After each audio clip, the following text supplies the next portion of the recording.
अस्सलामुअलैकुम दोस्तों।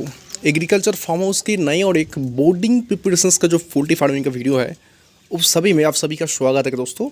तो आज इस वीडियो में मैं आप लोगों के साथ शेयर करूंगा कि अगर आप एक बोर्डिंग का प्रिपरेशंस कर रहे हो, जो चिक्स आने के पहले की जो प्रिपरेशंस है उसमें आपको क्या क्या चीज़ ऐड करना होगा। अभी जो टाइम मेरे आसपास चल रहा है वो है बरसात का मौसम। इसका मतलब बाहर बहुत ज़्यादा बारिश टाइम टाइम पे हो रहा है।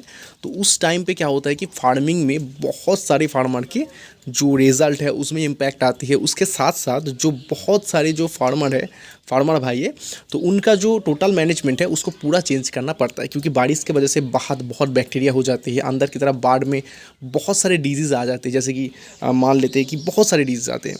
तो इसके लिए जो बोर्डिंग के लिए मैं पहले प्रिपरेशंस कर रहा हूँ वो है, मैंने पूरे जो घर में मैंने चून ब्लीचिंग से अच्छे से सैनिटाइजेशन किया। उसके बाद एक कीटनाशक स्प्रे किया, बाहर की तरफ और अंदर की तरफ मैंने कीटनाशक का स्प्रे किया। और उसके बाद तुरंत मैंने फॉर्मालिन से एक बार स्प्रे किया, जिसमें अगर कोई भी जगह पर बैक्टीरिया वगैरह बच जाती है तो आपको हमेशा धान से उस चीज़ को करना होगा। देखिए, एक चीज़ बोलना चाहता हूँ कि चून ब्लीचिंग जितना देना इम्पॉर्टेंट है, उससे ज़्यादा अगर आप कीटनाशक से स्प्रे करेंगे चिक्स आने के 10 दिन 15 दिन पहले, तो आपका जो रिज़ल्ट का प्रोबेबिलिटी है वो बहुत बढ़ जाते हैं। तो इसके लिए आपको हमेशा उस चीज़ पे बहुत बारीकी से काम करना होगा। दूसरी इंपॉर्टेंट चीज़ है कि बोर्डिंग करने से पहले मैंने जब आप बोर्डिंग का किया तो बोर्डिंग का काम पूरा अभी तक कंप्लीट नहीं हुआ। तो इसके पहले मैंने क्या किया, राउंड शेप करने के बाद, जो पेपर वाला बोर्डिंग है इसको राउंड बोर्डिंग बोला जाता है। राउंड शेप करने के बाद पहले मिट्टी के ऊपर ब्लीचिंग पाउडर फिर से दे दिया, बाहर की तरफ दे दिया, फिर से मोटे करके ब्लीचिंग का एक लेयर दे दिया, जिसमें कोई भी अगर बैक्टीरिया वगैरह होगा तो वो भी मर जाएगा।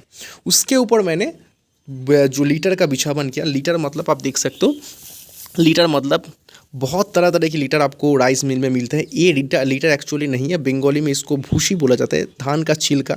और लीटर जिसको बोला जाता है कि आगड़ा बोला जाता है, जिसको बहुत डस्ट वाला जो हिस्सा है वो, उसका जो लॉन्जिविटी है वो बहुत कम होता है।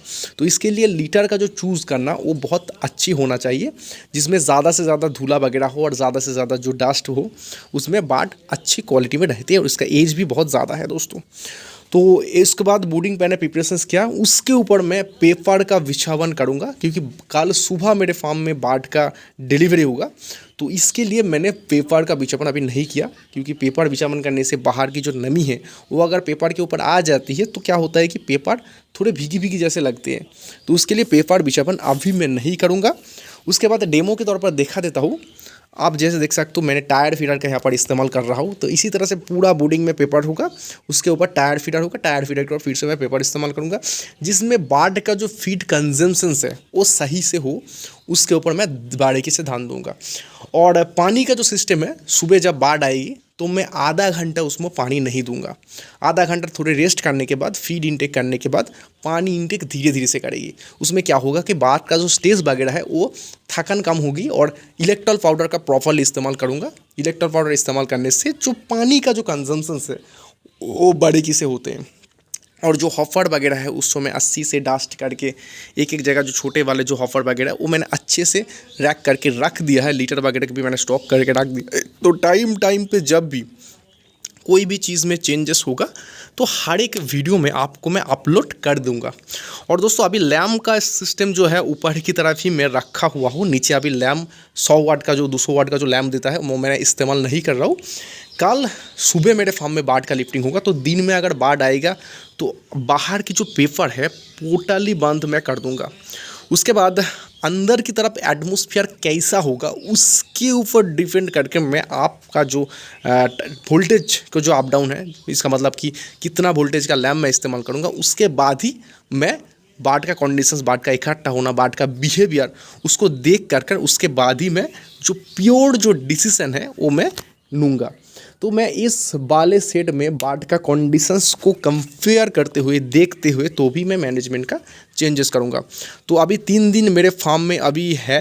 आपको एक चीज़ दिखा देता हूँ, आप देख सकते हो बाहर की तरफ मैंने इतने सारे स्प्रे करने के बाद भी अभी अंदर की तरफ जो कीड़े मकोड़े अभी है। इसका मतलब क्या है कि बाहर की तरफ बारिश होने की वजह से जो कीड़ा मकोड़ा है वो ज़्यादा से ज़्यादा फार्म के अंदर ही रहने की कोशिश करेगा क्योंकि सूखा मिलेगा। तो इसके लिए आपको सैनिटाइजेशन के ऊपर बहुत ज़्यादा तरीके से ध्यान देना होगा, जिसमें आपका जो बाड़ है वो बैक्टीरिया से इन्फेक्टेड ना हो। ठीक है, तो छोटा एक वीडियो सोचा बना दूँ। कल मैं डे 1 का या फिर बोर्डिंग प्रिपरेशंस का जो फुल कंप्लीट होने के बाद भी मैं आपको एक वीडियो बना के अपलोड कर दूंगा, जिसमें आपको एक क्लैरिटी मिल जाएगी कि बोर्डिंग का प्रिपरेशंस कैसे होता है। तो अल्लाह हाफ़िज़ दोस्तों, जय हिंद दोस्तों, दुआ कीजिए मेरे लिए और आप भी चैनल को सब्सक्राइब कीजिए और हमारे साथ जुड़े रहिए दोस्तों। अल्लाह हाफ़िज़ दोस्तों।